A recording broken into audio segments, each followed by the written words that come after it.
อย่างเป็นขั้นเป็นตอนสร้างความมั่นใจให้กับพี่น้องประชาชนคนไทยแล้วก็มิตรประเทศ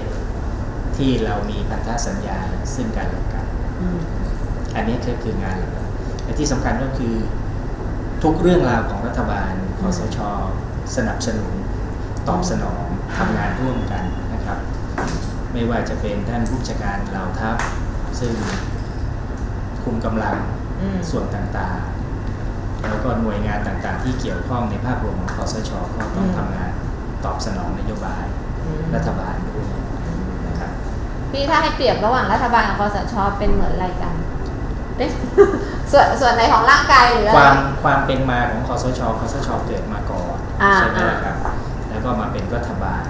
แต่การบริหารงานราชการแผ่นดินเนี่ยมีกระทรวงทบวงกรมที่รัฐบาลดำเนินงานอยู่เพราะฉะนั้นเมื่อคสช.สนับสนุนงานหลักๆก็คืองานด้านความมั่นคงให้เกิดความสงบเรียบร้อยการทำงานของรัฐบาลที่จะบริหารราชการเพื่อดูแลพี่น้องประชาชนดูแลประเทศก็ดำเนินการต่อไปได้ก็เกื้อกูลกันนะครับ